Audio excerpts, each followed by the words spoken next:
What up, bro? Yo. What you trying to do? Shit. Let me look at I don't trust this motherfucker, boy.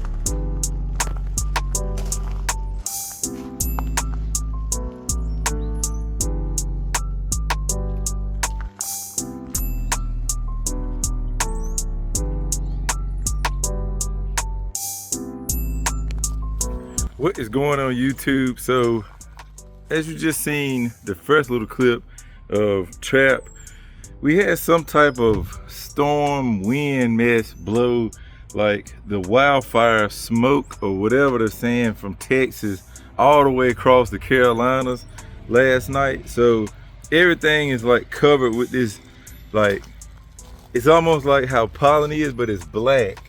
And it's on everything. Like you can, like, it's all over my truck windows. And we've already took the Tahoe to the car wash, sprayed that off. We took the van earlier, sprayed that off. But yeah, it's just weird, man. Some crazy mess going on. How in the world was that wind able to carry that wildfire stuff from Texas all the way to the Carolinas?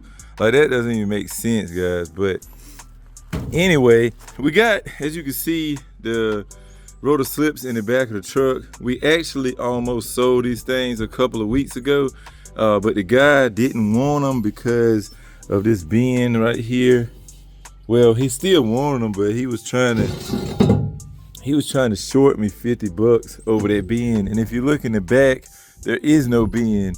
So there is only that bin right on the front. So I don't think the wheel is hurt, but I don't know. He probably didn't think so either. He probably was just trying to get me out of $50 more, but did not fall for that. So I'm sticking with my original plan, guys. I'm gonna be refurbishing these and throwing some new tires on.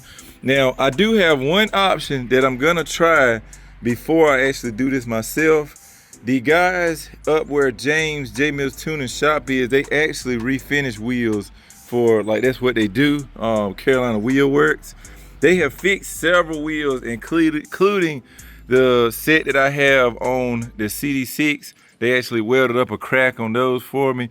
But these guys are the real deal, man. They can sand down or sandblast down your wheels and actually powder coat them whatever color you want. And he also has like a machine that he can run the wheel on, straighten it up to where there's no bends in it. No, the wheel isn't, like, the entire wheel isn't wobbly or anything. Like, he can straighten all of that stuff up.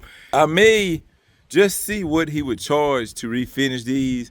But if it's more than like 400 bucks, which I'm pretty sure it probably is, then I might just pass on that and just do it myself, because they don't have to be perfect. But for now, I'm gonna go ahead and get these wheels pulled out of the back of the truck and put back in the shop. And then we're gonna start messing around with the F23 Civic again.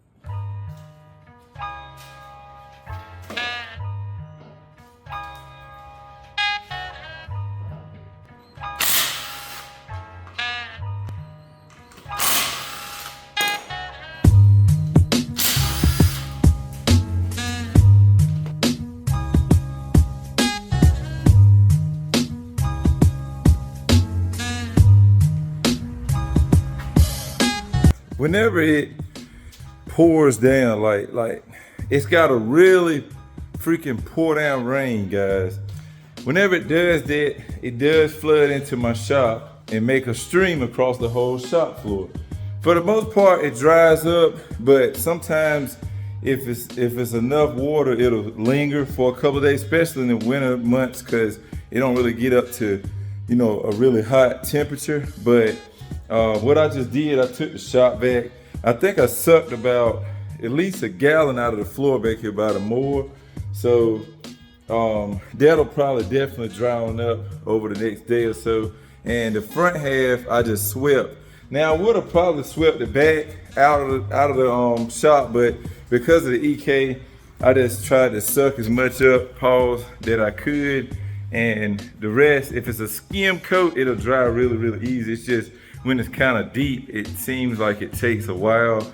But it's definitely something that I need to address, and I know exactly what it is. The front half of the shop sits pretty much level to the ground. And man, for the last like 2 or 3 years, I've been saying that I need to dig a ditch all the way across the front. Excuse the wind, guys, it's really windy. But yeah, as you can see, the front, the ground is like level to the shop. So when it really, only when it really freaking pours, will it like go under the tin and stuff and get into the shop. But if it's just normal rains like here and there, it never like not even a drop comes in. But the other day, man, we had like a freaking downpour of a storm with potential tornadoes and all kind of crazy stuff when I was at work, and it ran in here like that. I'll go ahead and insert a clip of the van, man, when I was on the way to pick Trey up from school.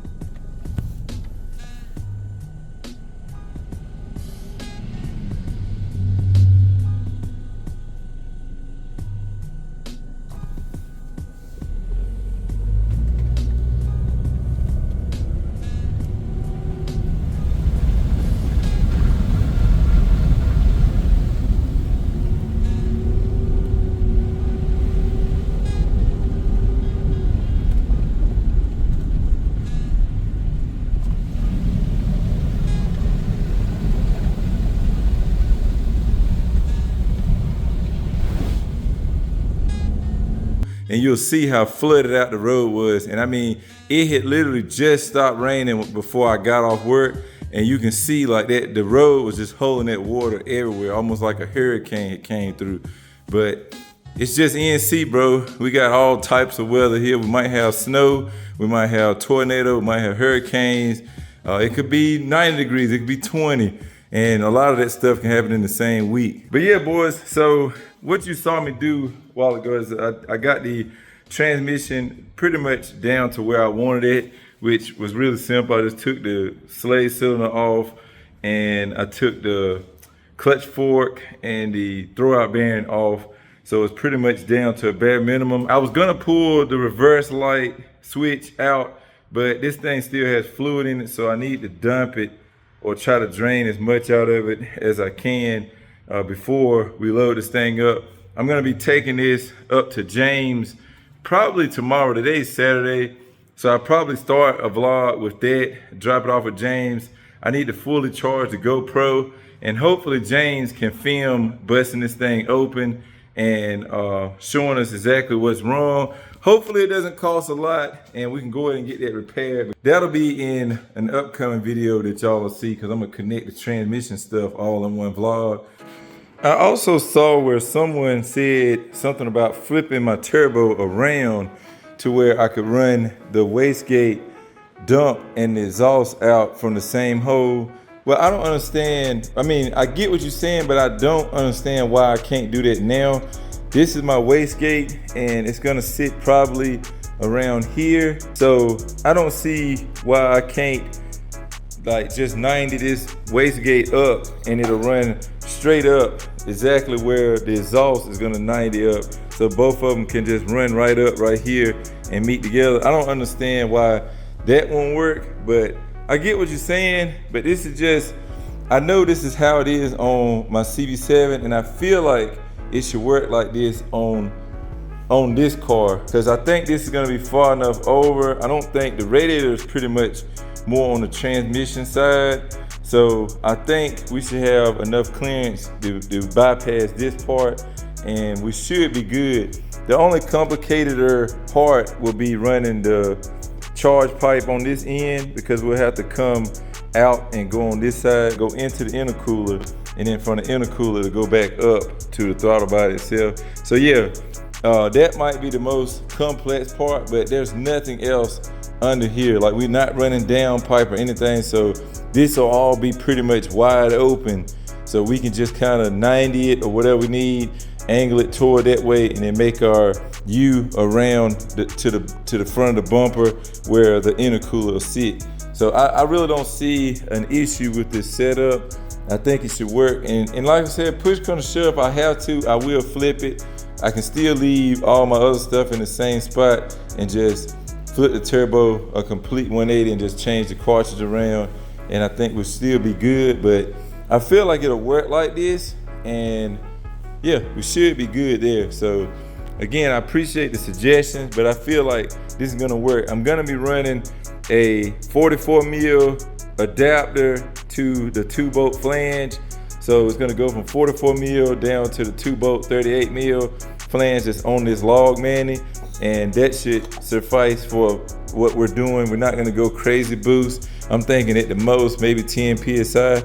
So we're not gonna go too crazy on this motor. Again, we don't know the mileage or anything, and I'm not doing rings and like sealing everything. Like, only thing I'm thinking, I'm leaning more towards the more I wait on it. I think I'm gonna go ahead and do the ARP studs and a new committed gasket, because as long as this motor was never warped to start with, we should be able to just lift the head, do the committed gasket and everything, slap it back down, and we'll clean the surfaces, of course, but it shouldn't need like actual machine work. It should just be able to take it off, new head gasket, ARP studs, put it back on, tighten everything down, torque it, and we should be good. So I think that might be the route I take. I also am ordering the time belt water pump, all of that stuff. So you should be seeing that in the video, probably maybe before the transmission or maybe after the transmission. I'm not too sure, but a lot of this stuff is gonna be coming in this week. So we are gonna be rolling out just straight videos on this thing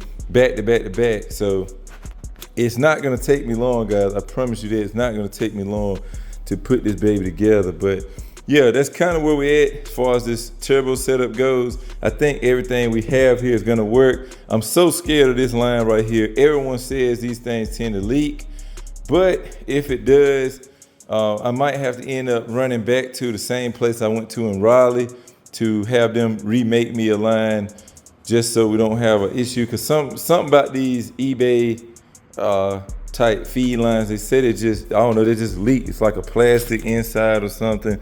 So they just tend to leak.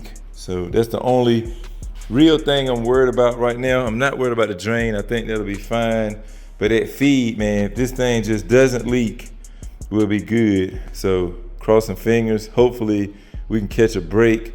At least long enough to get this thing tuned and everything. If it happens to start leaking down the road, we can always swap it out. But I at least want, when I put this motor in the car, I want this thing not to leak enough to where we can at least get through the tuning, get through James dealing with it, and get it back, so that if that line does start leaking, we can just swap it out. We don't have to go back for tuning. We don't have to go do nothing. It could just be something we do and the car be ripping. So I know it's a lot of talking, guys, but I'm just trying to give y'all updates, man, so that you know and you can really get excited. But yeah, that's that. Also, as far as this clutch disc goes, I'm 100% with y'all. It is kind of 8, but a new disc on eBay and stuff ain't but like 150 for the comp clutch stage 4, which is what this is.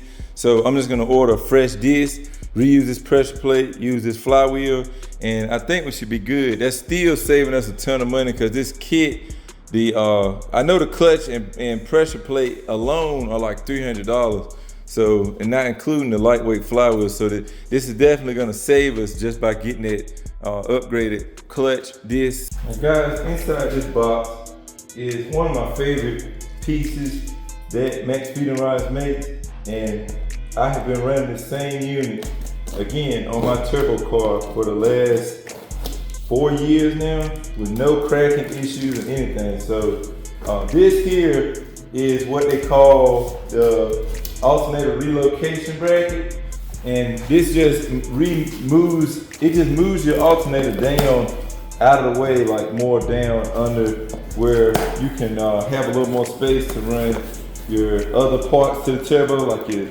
dump or your charge piping.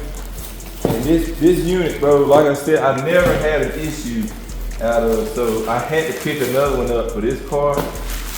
But it's a really simple setup. So you got your plain Jane bracket with a little coat of paint on it. And to install this, you'll use the original hardware, and this thing just goes exactly where your AC compressor normally would go. So you stick it in, hose, like so, and then you can line up the hose at the bottom. And there are 2 holes of adjustability, so you can gauge where it needs to sit to run your belt. Line these holes up, rip them in, and that's it. And I'm just checking to see if my alternator is gonna line up like this, or I might use the outside set of holes, but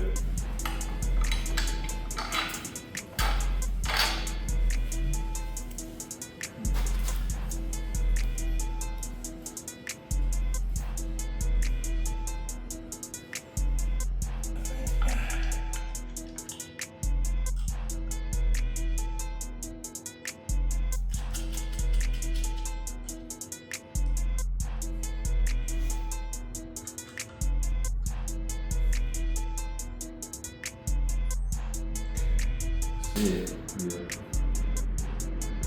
Pretty small. But the good news is this lines up perfectly. If y'all can see that, that lines up pretty damn good. I think that'll work just like that. So that's good there. Yeah.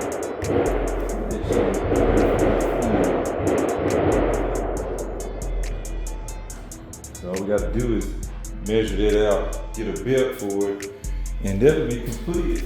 And the good thing with running it like this, again, my dump pipe is going straight up this way, so we have plenty of clearance for that to where it's not going to be interfering with the alternator. And the CB7, we snaked it down, and I think we went kind of forward to get it by that. But again, this time we don't have to fight that small ass space. Like, we'll have all of this room all the way to here to do whatever. And it's good because I am thinking about doing the conversion for the 3-inch 4-bolt over to a 3-inch V-band.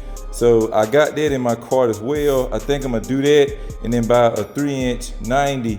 And I think once we get that, we should be able to modify it to how we need to go, and everything should be good from there. And I think that 90 with the V-band will allow us to tilt it whichever way we want. Same thing with the wastegate. Because that's a V-band, I'm gonna be able to tilt the wastegate to point however I want it to get them to match up as best as possible with as least modification as we have to do. So it's gonna work out, bro. Promise you that. Like, just make sure you stay tuned. This shit is gonna get really freaking dope when we get it all together. And again, we're doing all of this stuff as budget friendly as possible. These adapters, I'm not getting custom made or anything. They're right on eBay. I think the one for this is about 30 bucks. The one for this is probably about 25, something like that. So we're not breaking the bank, guys. We're doing this the cheapest way possible.